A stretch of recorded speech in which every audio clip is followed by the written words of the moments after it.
Russell viper ভাই, তুমি তো বাংলাদেশে এসে অনেক ভাইরাল হয়ে গেছো। ইউটিউব ফেসবুক যেখানে যাই শুধু তোমার ছবি দেখতে পাই, তুমি তো ভাইরাল হয়ে গেছো। আমরা এতদিন ধরে বাংলাদেশে রয়েছে, আমাকে তো কেউ গুরুত্বই দেয় না।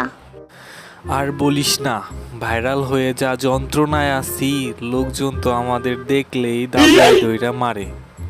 শুনলাম ফরিদপুরের এক লোক নাকি বলছে, যদি কেউ জীবিত রাসেল ভাইপার দইরা এনে দিতে পারে তাকে নাকি 50,000 টাকা পুরস্কার দেয়া হবে। লোকজন তো এখন আমাদের পাগলের মতো খুঁজতেছে। কি যে যন্ত্রণায় আছি রে, কেন যে ইন্ডিয়া থেকে এই বাংলাদেশে আসলাম। তোর আইফোনটা একটু আমারে দিবি? আমি ইন্ডিয়াতে আমার বাপরে একটা কল দিতাম। তোমার বাবার হোয়াটসঅ্যাপ নাম্বার দাও, আমি কল দিয়ে দিতেছি। হ্যালো আব্বা, আমি রাসেল ভাইপার বলতেছি। কেমন আছো তুমি?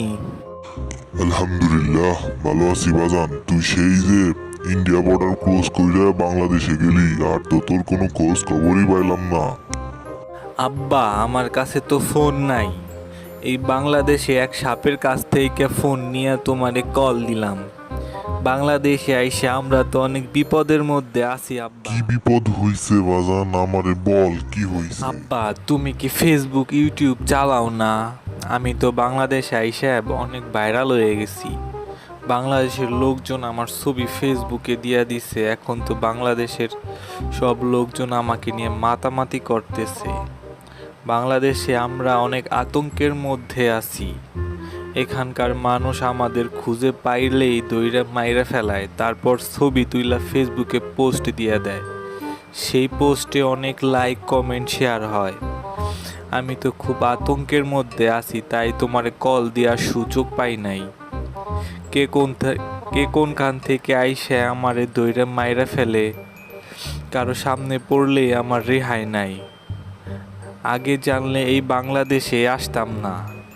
তুমি তো বলছিলা তুই আগে বাংলাদেশে যা, তারপর আমিও ঘুরতে যাবানে বাংলাদেশে। আব্বা, তুমি ভুলেও এইদিকে আইসো না, কারো সামনে পড়লে তোমারও রেহাই থাকবে না। কি বলস বাজান, আমি তো আজকেই গাড়ি বুকসা রেডি কইরা বাংলাদেশে যাওয়ার জন্য রওনা দিছিলাম। তুই যা শুনাইলি, আমার বাংলাদেশে যাওয়ার সব মিটা গেছে। বাজান, তুই তাড়াতাড়ি ইন্ডিয়া ফিরে আয়। আব্বা, আমি তো বাংলাদেশে আইসা অনেকগুলা সন্তান জন্ম দেয়া ফেলছি। ওরা তো বাংলাদেশের আনাচে কানাচে ছড়ায় ছিটায় গেছে। আমার সন্তানগুলারে রাইখা কিভাবে ইন্ডিয়া ফিরে যাব? দরকার হয় তুমি বাংলাদেশে আসো। হাই হাই, কস কি? তুই কি আমার বাংলাদেশে নিয়ে মারতে চাস? আব্বা, তুমি যদি এই বাংলাদেশে আইসা লোকজনের হাতে মইরাও যাও, সাথে সাথে সারা বাংলাদেশে ভাইরাল হয়ে যাবা।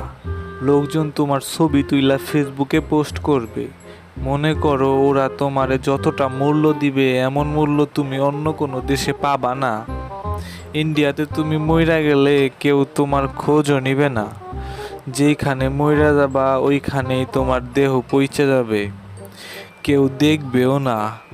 আর যদি বাংলাদেশে আইসা মরতে পারো, তোমার জীবন ধন্য হয়ে যাবে আব্বা।